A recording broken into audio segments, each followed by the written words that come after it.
Dios te bendiga, hermanos. La gracia de nuestro Señor Jesucristo sea con cada uno de ustedes. Le damos gracias a Dios, nos ha permitido cantarle al Señor, alabar su nombre, bendecirle, reconocerle, humillarnos delante de Él, leer su palabra, hablar con Él. Hoy continuamos, si Dios lo permite, con la clase Enseñanzas, día número 69. Este es el tercer día que estamos estudiando acerca de el segundo mandamiento. El tercer día que estamos estudiando acerca del segundo mandamiento. ¿Se acuerdan? ¿Cuál es el segundo mandamiento? ¿Quién se acuerda de memoria? ¿Ah?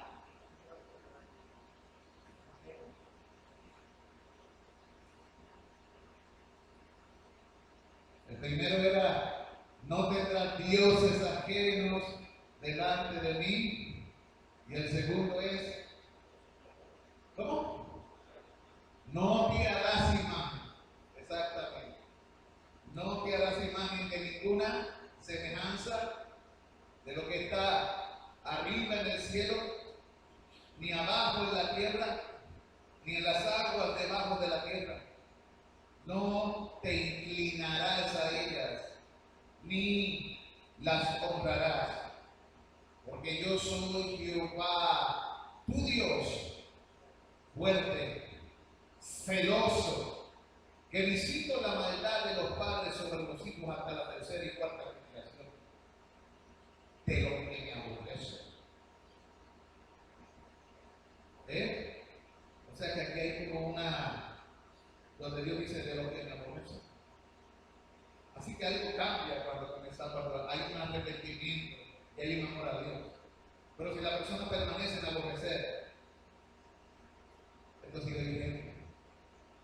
La ley no caduca.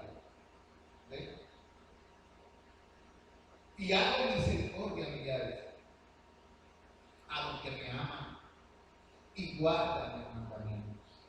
Qué maravilla de palabra, Señor. Gracias, Señor, por esta palabra. Y la semana pasada leímos Deuteronomio 32, 45 al 47. Y una de las cosas que también leímos Mateo 28, 19 al 20. Y mientras estudiaba este pasaje, en el día de hoy, mientras me encontraba en casa, me puse a pensar en lo siguiente. Los seres humanos siempre tienen una idea de cómo deben ser las cosas. Ellos se crean un cuadro, se dibujan una manera, un plan de cómo deben ser las cosas. Ellos crean su propia ilustración o imagen de lo que debería ser. Y este mandamiento tiene que ver con eso. ¿Cómo debería ser Dios? En la antigüedad algunos ponían a Dios como si fuera un animal, o como si fuera un astro luminoso, o alguna bestia, o algún ser representativo de un poder de la naturaleza. Y en este tiempo todavía esto sucede en muchos países, pero en otros países los seres humanos hemos creado otra clase de imágenes. Una imagen de cómo debe ser nuestra vida. Una imagen de las cosas que deben sucedernos o cómo queremos que nos sucedan las cosas. Pero muchas veces esa imagen no tiene a Dios en dónde. En la ecuación. Y hacemos lo que dice el libro de Santiago: hoy y mañana iremos a tal lugar y traficaremos y ganaremos y nos hacemos planes hermosos. No, porque esta es la bendición, porque esto es lo que Dios quiere. No, eso es lo que tú quieres.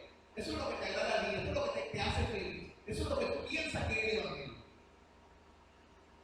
Pero no es lo que Dios dice en su palabra. Entonces no hacemos una figurita.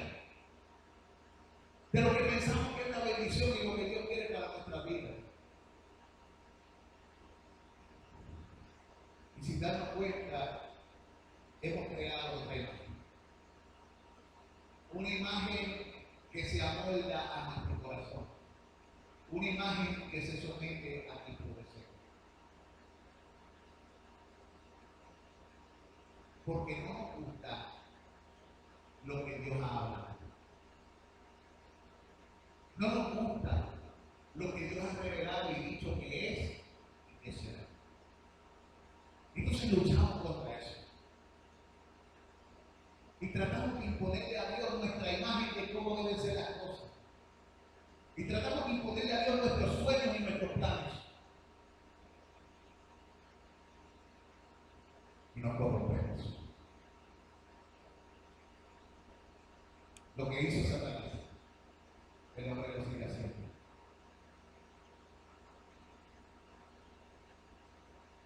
Dios habla. Dios ha dicho cómo son las cosas. Él ha dicho cómo Él es. Inclusive un día envió a su hijo para que nos mostrara cómo Él es. Y todavía hoy el ser humano dice no es así. Es pasado. Es que está de otra manera. No, lo que pasa es que tú malinterpretaste al Señor. Y comenzamos a cambiarle las palabras tanto a Dios como a su hijo. Entonces decimos que el Espíritu nos dijo. Y hacemos que por nuestras palabras se creen imágenes e ilustraciones de lo que pensamos que el Espíritu diría. Pero esto trae a lo que el Espíritu dijo. Porque ¿saben algo? El Espíritu también ya ha hablado. ¿Quién inspiró las Escrituras? El Espíritu. Y muchos terminan, aunque se llaman a sí mismos sectas cristianas, adorando al Dios no conocido. Porque no amaron sus mandamientos, amaron sus propios conceptos. No lo que Dios dice, sino lo que yo siento que Dios debería haber hecho. No, el Dios lo que quiso decir fue, especialmente cuando nos incomoda, nos desafía, nos reta y nos reprende. Pero si lo que dice en un momento dado nos agrada y nos hace sentir que, oh, eso es de Dios.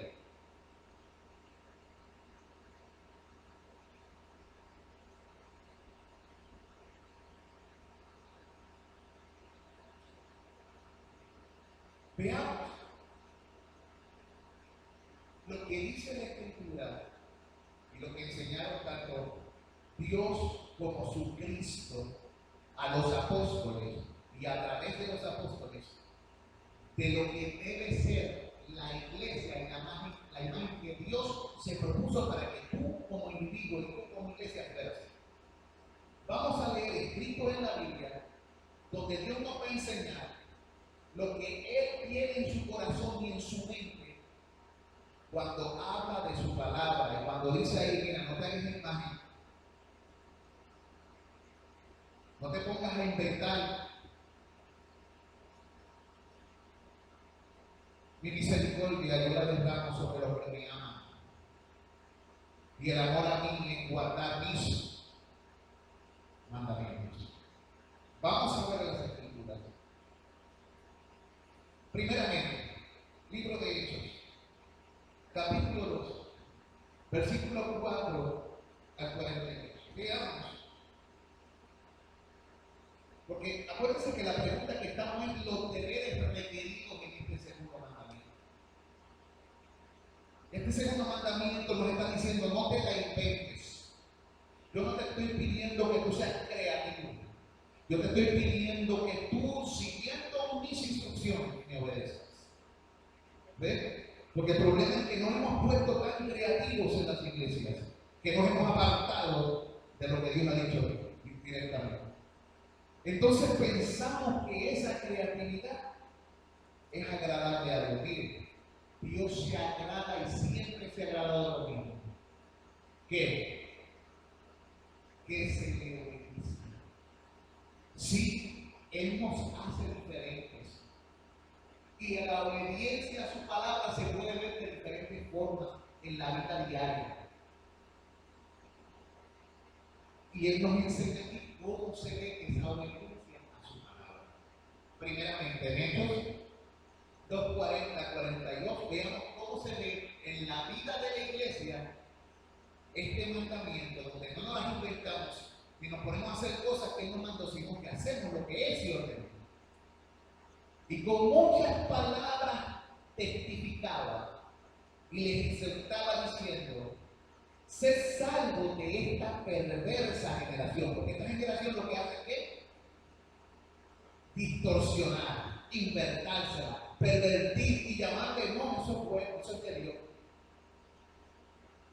Y de momento dice ahí el texto: así que los que recibieron la palabra, o sea, los que amaron lo que escucharon de Dios y la recibieron en su corazón, lo primero que se hicieron fue que fueron bautizados.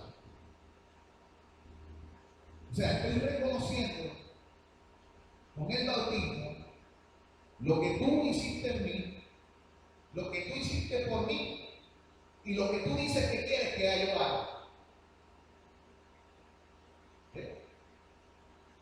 Porque el bautismo representa la muerte de qué? De uno. Y Dios dice: te voy a decir cómo se ve esto. Muere a tus propias ideas acerca de mí y comienza a vivir conforme a lo que yo te he dicho que es la vida. Y lo primero que sucede en nuestra vida es eso del bautismo, donde estamos reconociendo y confesando, es una profesión de fe, y estamos sometiéndonos al señorío de Él, donde ya no vamos a vivir nosotros, porque vamos a morir, para que se deje ver lo que Él es. Lo dice ahí. Pero ¿qué más dice?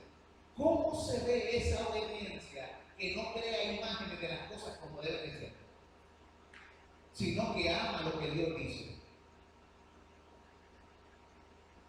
Y se añadieron aquel día como 3,000 personas y perseveraban en la doctrina de los bautistas. Perseveraban en la doctrina de los pentecostales.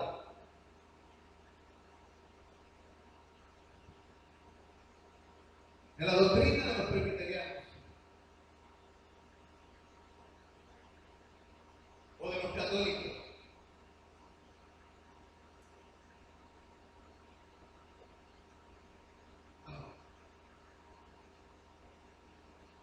¿Cómo se ve la obediencia de no crearse una imagen sino hacer lo que Dios dice? Amando el mandamiento. Y perseveraban en la doctrina dice el texto sagrado, de los apóstoles. Perseveraban en la comunión unos con otros. Perseveraban en el partimiento del pan. Perseveraban en las oraciones. Iglesias del Señor que me están escuchando por las redes. Muchas veces te inventas cosas para entretener a los incrédulos, pero no estás perseverando fielmente en lo que se te ha sido ordenado. No has perseverado en enseñar la claridad de las Escrituras. No has perseverado en manifestar la intimidad con Dios y con los santos. No se deja ver. En los cultos de oración brillas por tu ausencia. Pero vienen a ver por Dios. O por lo menos una vez a la semana los domingos para cumplir.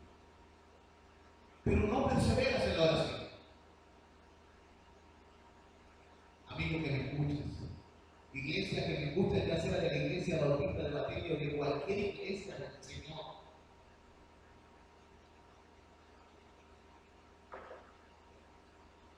¿qué clase de Dios adoras? ¿Estás adorando a un Dios del cual tú te has hecho una imagen de lo que debería de ser y cómo se hacen las cosas. ¿A qué se parece ese Dios? ¿A algo del cielo, de la tierra, de los abismos?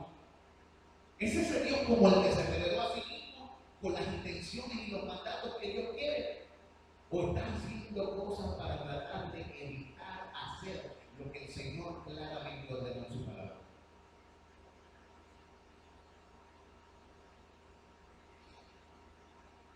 Amados hermanos, compren alcoholado allí en Bolivia y sobres. Sí, amigos que me escuchan por las redes. Es tiempo de que comiences a ver si tú no eres un violador de ese segundo mandamiento y tú estás adorando a un Dios según la imagen de lo que tú piensas que debe ser.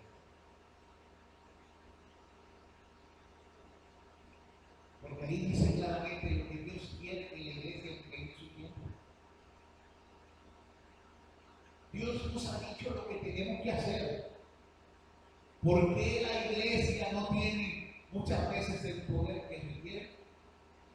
Porque se invierten su tiempo y sus fuerzas no en lo que Dios dijo, sino en lo que ellos piensan.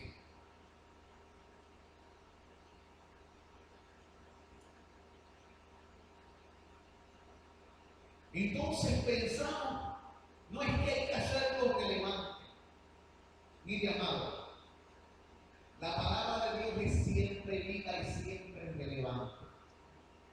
Lo que hoy la gente en las iglesias le está llamando relevante no es otra cosa que mundanalidad.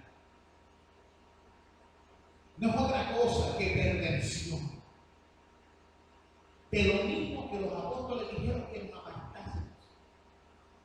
El texto dice, así, antes de que dijera así, que los que recibieron las palabras dice, sed salvos de esta perversa generación, de esta generación que todo lo pervierte, todo lo cambia a su manera. Estamos viendo este mandato.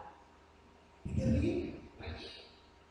Está ante nuestros ojos para que lo miremos, lo analicemos y nos arrepintamos y volvamos al Señor. Está aquí para que escudriñemos nuestros caminos y volvamos a Jehová.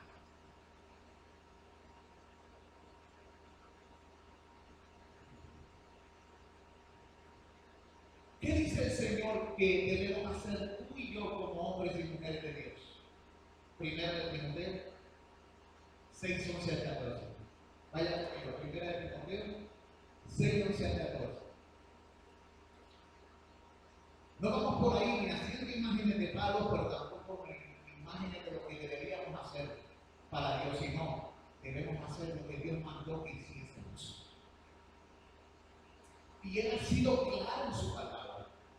Él ha hablado con tanta claridad a través de los milenios, pero a través de los milenios se levantan perversas generaciones y generaciones que no conocen al Señor.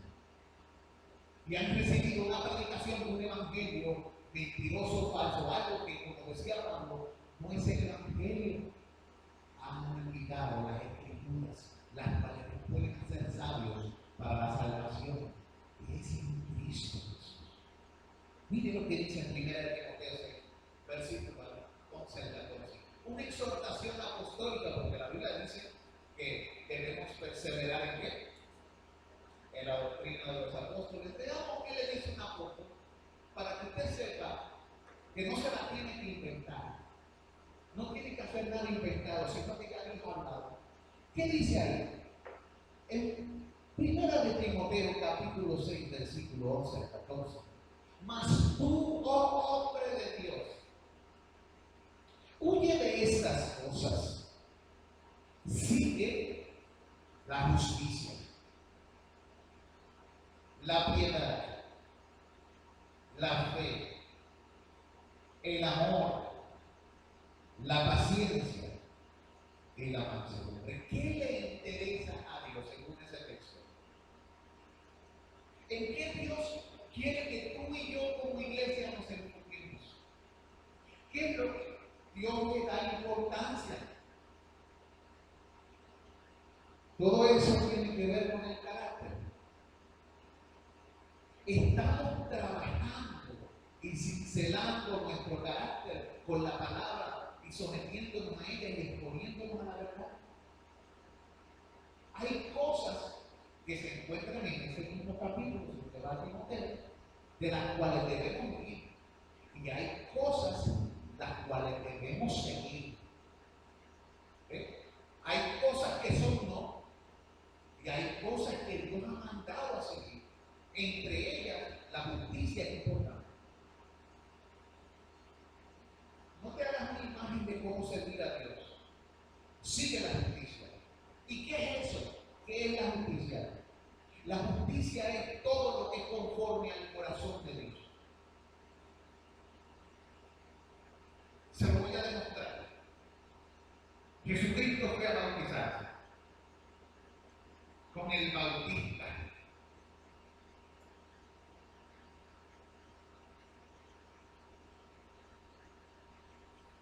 Ok, Juan, mira lo que hace. No, Señor, así no. Yo necesito ser bautizado por ti. Y tú vienes a mí. Él tenía su manera de pensar. Jesús le dice, versión puertorriqueña, coge lo suave y lo come.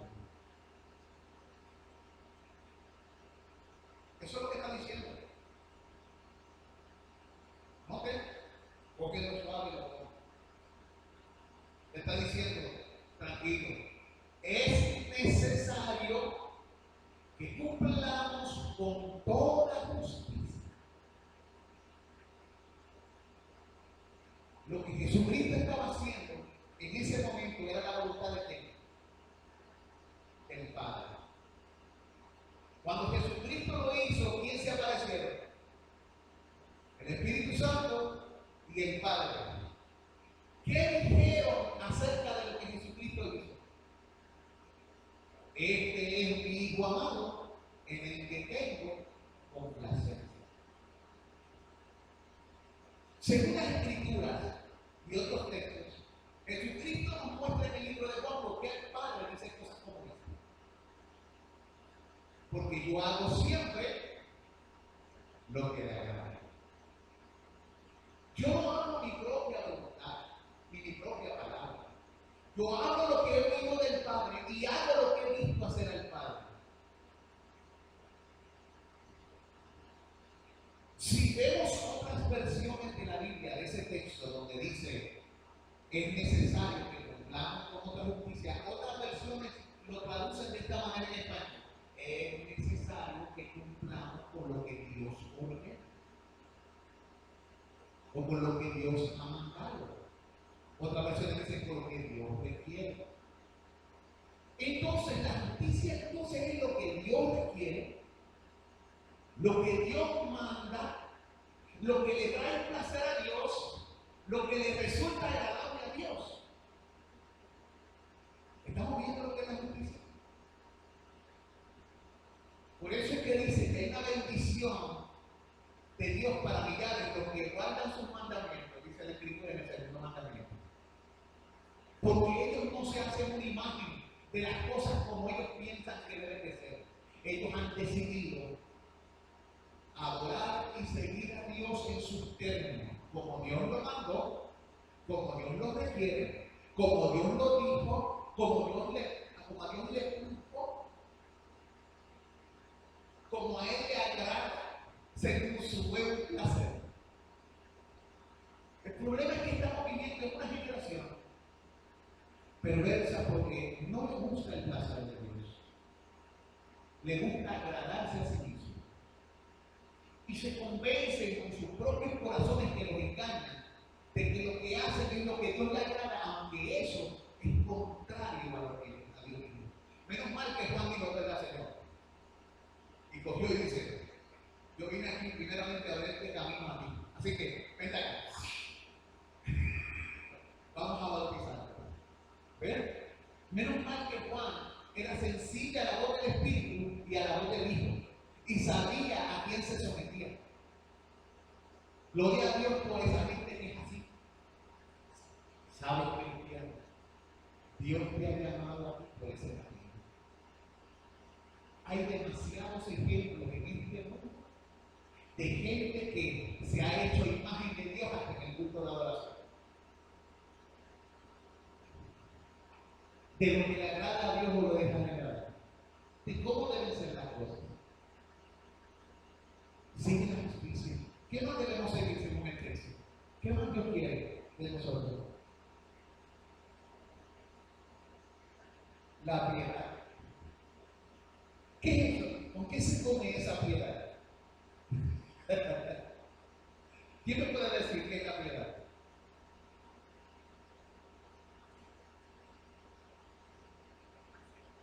Está relacionado con la compasión. ¿Pero qué es la piedad?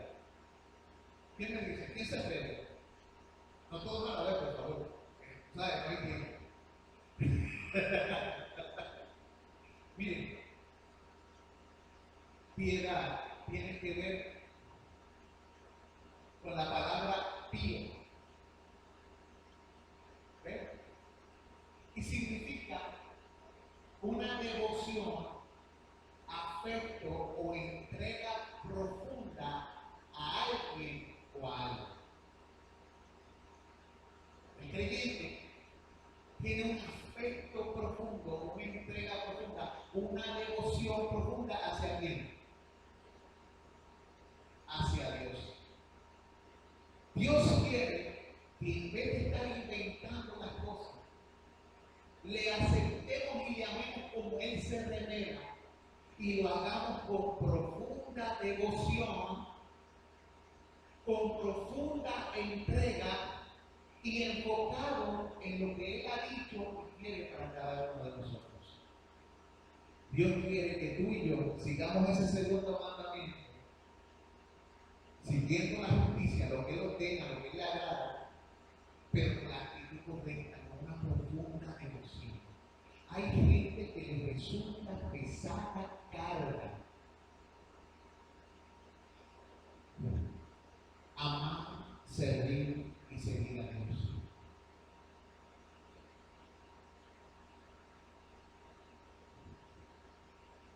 Yo he conocido personas en distintas iglesias que cuando tú los miras a Dios mío, tú no ves a Dios. Tú ves la oscuridad entrando y apoderándose del lugar. El carácter y la motivación se ha pervertido. Y lo que hacen los que no tienen deleite, no se deleitan en Dios. La piedad tiene que ver con la alegría y el deleite de seguir con profundidad a tu Dios. Porque te produce gozo, porque inunda tu ser, porque llena cada espacio de tu mente y de tu corazón. ¿Ves? Amas al Dios que se revela. No al Dios de tus ideas, no al Dios de tus emociones, no al Dios de tus prácticas que te has inventado. No amas al Dios que obró, que habló, que dijo estas palabras. Se hará de la manera como lo he pensado, como lo he determinado, así se hará. Entonces el creyente no empieza, ay, este es Dios. ¿Por qué tiene que ser de la manera que yo he pensado? ¿Por qué tiene que ser de la manera que yo he determinado? ¿Por qué se tiene que ser así? Entonces nosotros peleamos con algo que no podemos meditar. Porque no lo podemos meditar, porque será de la manera que no es que Él es soberano, ¿me entiendes? Entonces vamos por la vida peleando con Dios de lo que pensamos que Él debería hacer, recomendándole a Dios cómo deberían ser las cosas, como hizo Pedro con Jesús. Señor, que esto no te acontezca. Entonces a cada rato Dios no tiene que estar mirando y decir, oye, apártate de mí, Satanás, porque tú no pones la mirada en las cosas de arriba, sino en las de la tierra.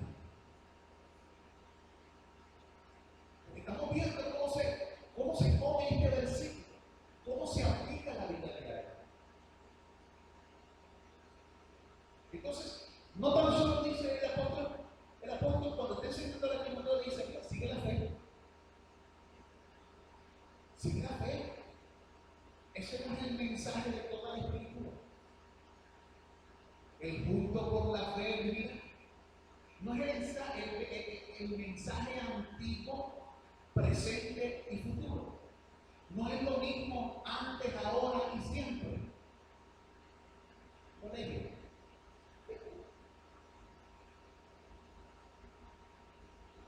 es lo que él dice, sigue la fe.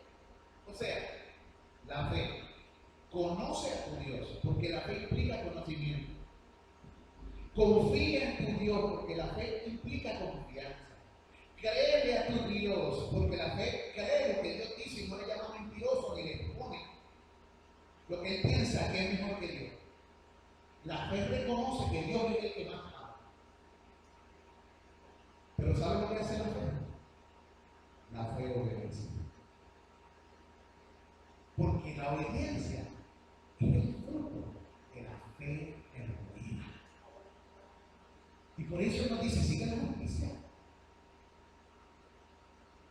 Sigue, dice la Escritura, además de la justicia, la piedad, hazlo con las correctas motivaciones y emociones. Sigue la fe. O sea, conóceme, créeme, sígueme, obedéceme. Pero ¿qué más dice el apóstol ahí? Sigue el amor. Todo nace y brota de mi amor. Es un amor que nace del corazón de Dios. Lo que debe regir nuestras vidas. El amor de Dios debe impulsarnos. Así que entonces, no podemos pensar que la adoración a Dios es según la imagen de los ídolos físicos y la imagen de los ídolos creados por el corazón de nuestras propias ideas, sino que está relacionada profundamente con la comunión, con la intimidad y con el corazón. Nosotros tenemos una religión del corazón. No, hermano, yo no soy religioso, yo lo que tengo es una relación. Cada vez que yo escucho ese disparate, se me revuelca el estómago y me molesto con los maestros que le enseñan a las ovejas semejante cosa. Amados, sin religión no hay relación. Religión significa volver a unir. ¿Por qué volver a unir? Porque el pecado ha hecho separación entre nosotros y Dios. ¿Qué hizo Dios? Envió a su Hijo para volvernos a unir con Él, a religarnos. ¿Para qué nos religa Dios a sí mismo? Para que vivamos en amor, en fe, en justicia, en piedad, para que caminemos con Él.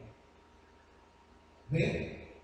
Sin religión no hay relación.